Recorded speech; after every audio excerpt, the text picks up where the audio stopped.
Ako si Mia, 35 years old. Hindi ko alam kung dapat ko pa bang buksan ang pinto para sa asawa kong minsan nagsara ng pinto sa amin.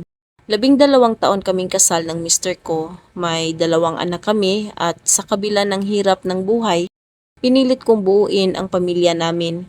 Hanggang isang araw, nalaman kong may ibang babae siya.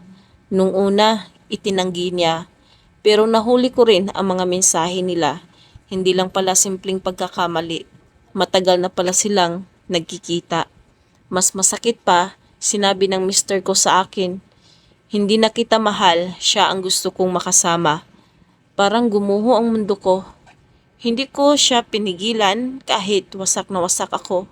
Sinabi ko sa sarili kong, hindi ko ipagpipilitan ang taong ayaw na sa akin. Umalis siya at sumama sa babae. Lumipas ang ilang buwan.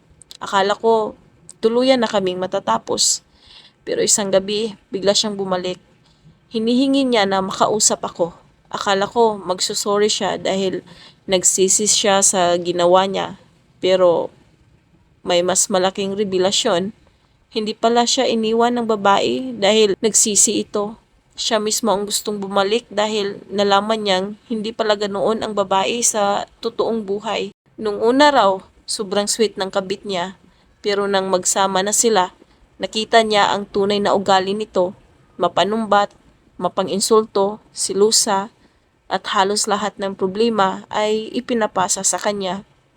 Mas masakit pa, sinabi raw sa kanya ng babae, kung hindi dahil sa pera at sa kaya mong ibigay sa akin, hindi naman kita kailangan.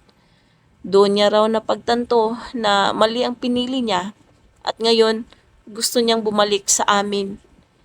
Nagsusorry siya, nangangako siyang magbabago at gusto niyang ayusin ulit ang pamilya namin. Pero paano ako? Nung iniwan niya kami, gabi-gabi akong umiyak habang iniisip kong bakit hindi kami naging sapat. Ngayon, nandito siya at sinasabing kami raw talaga ang pamilya niya.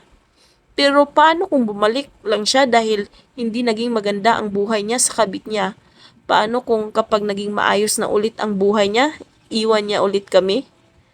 Mahal ko pa rin siya bilang ama ng mga anak ko, pero hindi ko alam kung kaya ko pa siyang tanggapin bilang asawa. Kaya gusto kong itanong sa inyo, kung kayo ang nasa kalagayan ko, tatanggapin niyo pa ba ang mister ninyo na iniwan kayo para sa kabit dahil lang na-realize niyang mali ang pinili niya?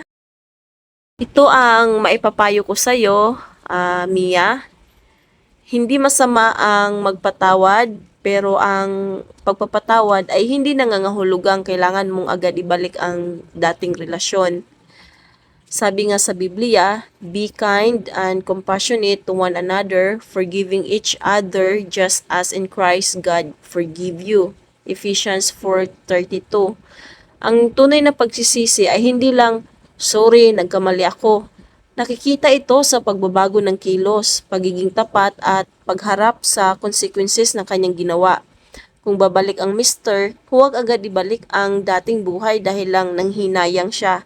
Hayaan mong patunayan niya muna sa pagkilos, hindi sa salita, na nagbago siya. At tandaan, ang Diyos ay nagtuturo ng pagpapatawad, pero hindi niya hinihingi na maging bulag tayo sa paulit-ulit na pananakit. Minsan, ang pagpapatawad ay pagbibigay ng pagkakataon. Minsan naman, ang pagpapatawad ay ang pagpapaalam sa taong nananakit sa iyo habang pinipili mong protektahan ang sarili mo at ang mga anak mo. Kayo ka-Adit Istorya, tatanggapin niyo pa ba ang isang asawang bumalik matapos iwan ang pamilya para sa kabit? At bakit?